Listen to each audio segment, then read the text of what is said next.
Hello नमस्कार good morning मेरे प्यारे विद्यार्थियों। मैं हरिओम महिलवार आप सभी का फिर से हार्दिक स्वागत अभिनंदन करता हूं अपने YouTube classes genius math classes में। और स्टूडेंट अपन पढ़ रहे हैं 10th क्लास एनसीईआरटी की मैथमेटिक्स हिंदी मीडियम में, जिसमें देखिए अपना चैप्टर चल रहा है द्विघात समीकरण। और इस द्विघात समीकरण में पिछली क्लास में अपन ने 4.1 प्रश्नावली में हमने ये सीखा था कि द्विघात समीकरण का रूप कैसा होता है और द्विघात समीकरण को हम किस तरह से पहचान सकते हैं कि ये है या नहीं है। तो हमने पढ़ा था कि उस 3 पद वाली समीकरण में जो चर राशि होती है x, y या z कुछ भी हो, उसकी अधिकतम घात कितनी होनी चाहिए थी? 2 होनी चाहिए थी। अगर अधिकतम घात 2 वाला पद उसमें मौजूद है तो उस समीकरण को हम कहेंगे द्विघात समीकरण। तो चलिए दूसरा क्वेश्चन स्टार्ट करते हैं, जिसमें अपने को क्या करना है, द्विघात समीकरण बनानी है। ठीक है, तो देखिए फर्स्ट, एक आयताकार भूखंड का क्षेत्रफल 528 मीटर स्क्वायर है। आयताकार भूखंड आप समझते हैं, इस तरह से कोई भी भूखंड है, भूखंड मतलब प्लॉट, तो जिसकी साइज कैसी है, आयताकार है। आकार कैसा है? आयताकार। तो ये उसकी लंबाई हो गई और ये उसकी चौड़ाई हो गई। अब सवाल ये कह रहा है कि इस आयताकार भूखंड का जो क्षेत्रफल है वो 528 है। तो हम लिख लेते हैं क्षेत्रफल इक्वल टू 528 मीटर स्क्वायर, आगे एक का अपन लगा लेंगे मीटर स्क्वायर। अब ये कह रहा है कि क्षेत्रफल की लंबाई जो है, क्षेत्रफल की जो लंबाई है वो चौड़ाई के दुगने से 1 अधिक है। यानी कि ये जो लंबाई है वो इस चौड़ाई का जो अपन डबल करेंगे और डबल करने के बाद फिर उसमें 1 जोड़ेंगे तब जाके लंबाई बनेगी। इतनी मतलब बराबर है उसकी। तो अगर हम चौड़ाई को क्या मान लेते हैं, x मान लेते हैं, माना कि चौड़ाई उसकी क्या है, x है, तो देखो लंबाई क्या हो जाएगी, इस चौड़ाई का दुगना करेंगे और फिर उसमें 1 अधिक करेंगे। 1 अधिक मतलब जोड़ना होता है। तो चौड़ाई को x मान लिया तो लंबाई बनेगी 2x + 1। ठीक है, तो ऐसे ही लिखेंगे अपन कि माना कि आयत या आयताकार भूखंड की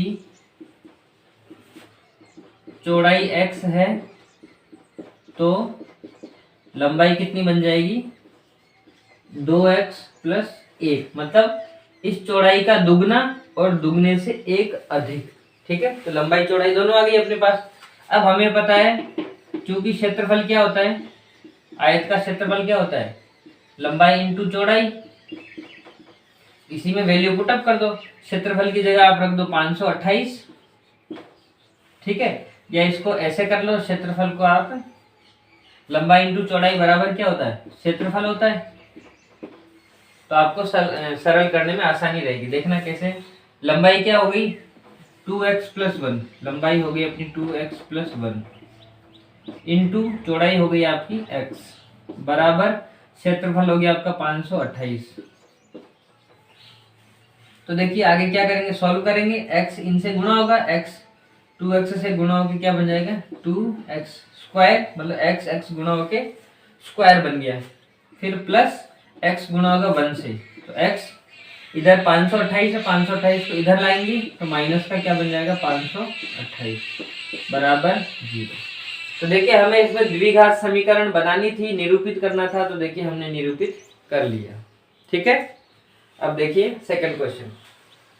सेकंड क्वेश्चन क्या कह रहा है कि 2 क्रमागत धनात्मक पूर्णांक, क्रमागत मतलब ऑर्डर वाले, मतलब लगातार आने वाले, और कौन से हैं वो धनात्मक है, और क्या है पूर्णांक है। तो देखिए पूर्णांक हम जानते हैं कि 0 से स्टार्ट होते हैं, 1 2 3 इस तरह से, जिन्हें हम इंटीजर बोलते हैं।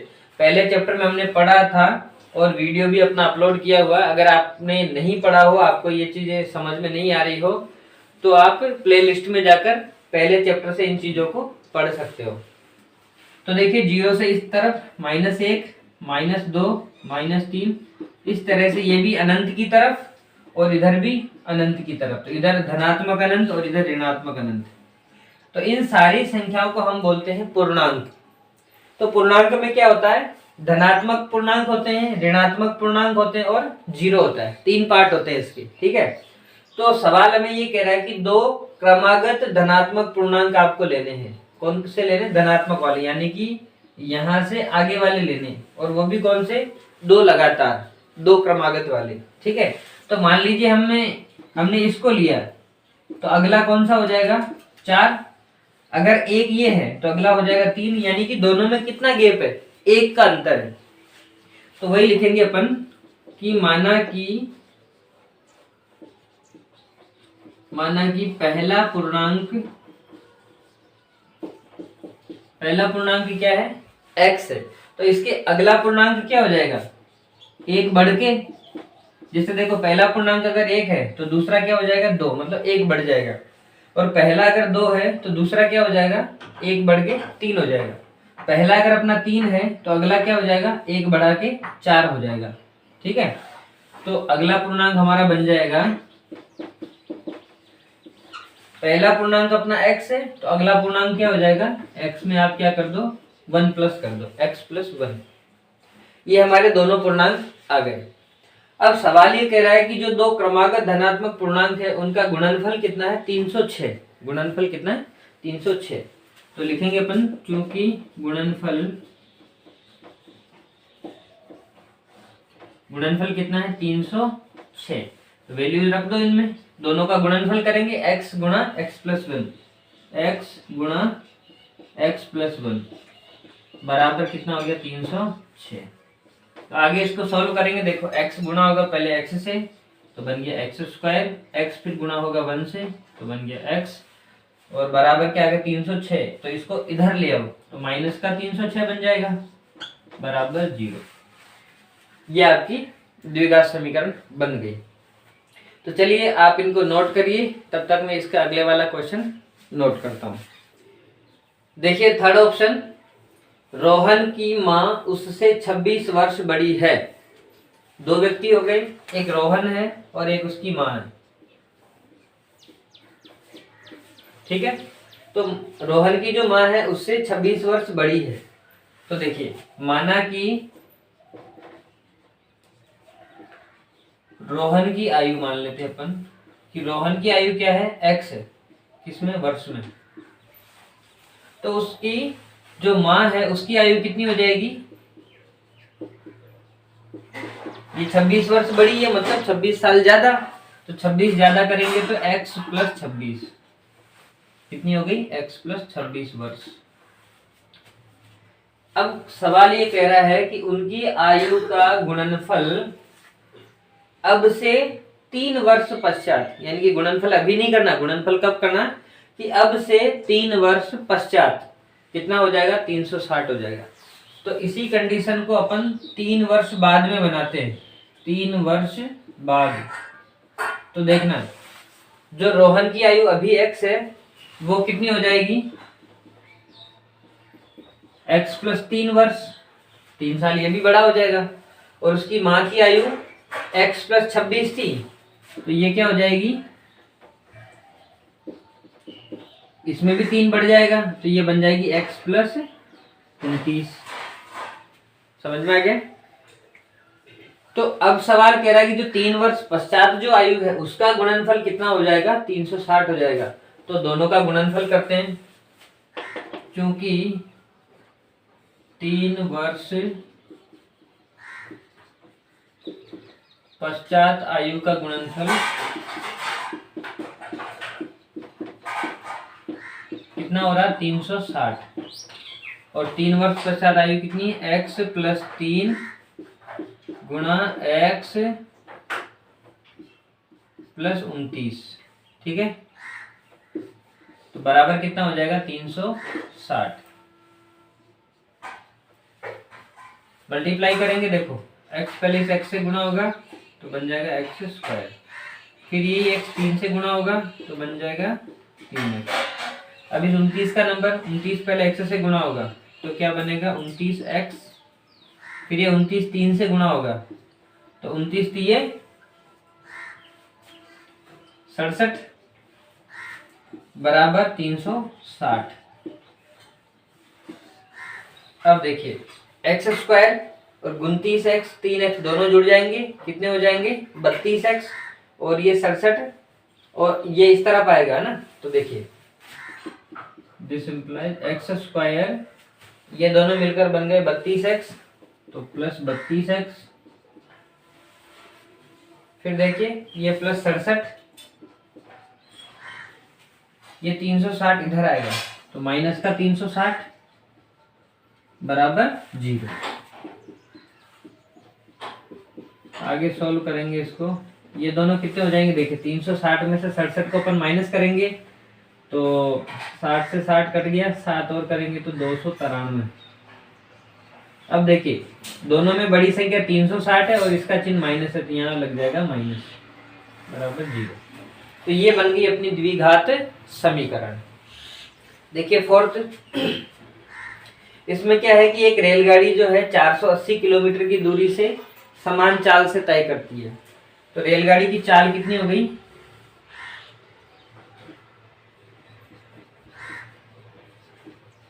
रेलगाड़ी की चाल हो गई 480,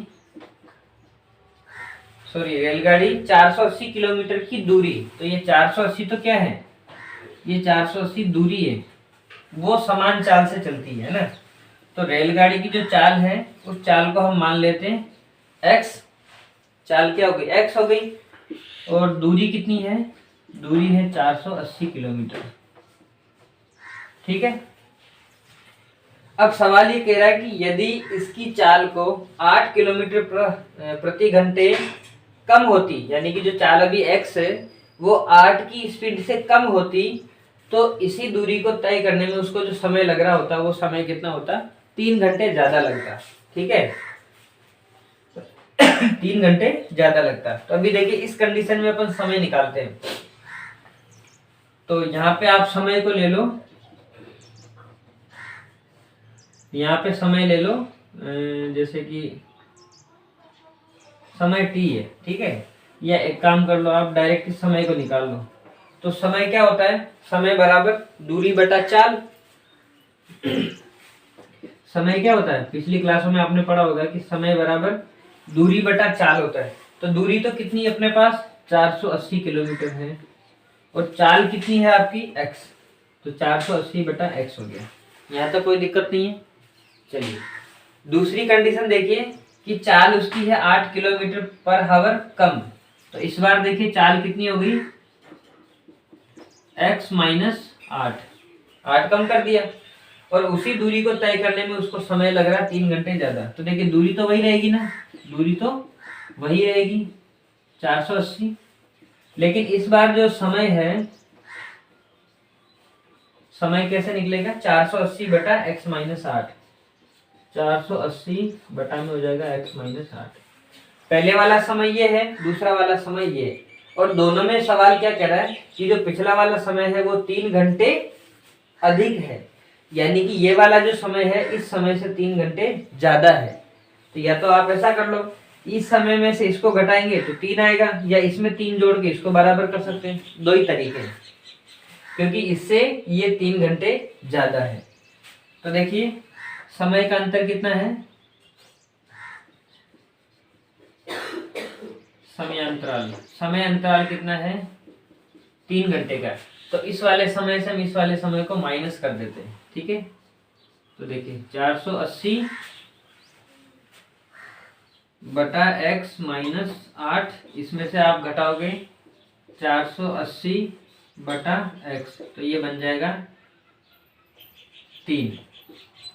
इस वाले समय से इस वाले समय को घटाएंगे तो ये कितना बन जाएगा, 3 बन जाएगा, ठीक है। अब देखिए आगे इसको सॉल्व करेंगे तो क्रॉस मल्टीप्लाई करना पड़ेगा, ये इससे गुणा होगा, ये इससे गुणा होगा, फिर ये जो दोनों है ये दोनों गुणा होके, ये दोनों गुणा होके इस 3 के साथ गुणा हो जाएंगे, ठीक है। तो देखिए x पहले इससे गुणा होगा तो ये बन जाएगा 480x, फिर ये x माइनस 8 480 से गुणा होगा तो देखो ये भी बन गया 480x प्लस के, है ना, फिर माइनस ये 480 गुणा होगा 8 से, 480 8 से गुणा होगा तो देखिए 0 8 8 64, 6 हासिल हो गई, 8 चौक 32 और 6 38, ठीक है, 480 8 से गुणा होके ये बन गया 3840। अब बराबर के आगे देखिए, ये दोनों गुणा होंगे और फिर 3 के साथ गुणा होंगे, तो फाइनली क्या होगा, ये और ये तीनों गुणा होंगे, तो 3x इससे गुणा होगा तो 3x स्क्वायर, 3x स्क्वायर, फिर ये 3x से गुणा होगा 3x, और 8 से गुणा होगा तो 8 ये 24, तो -24x। ठीक है, अब देखिए फाइनल आंसर क्या बन गया आपका 3x स्क्वायर,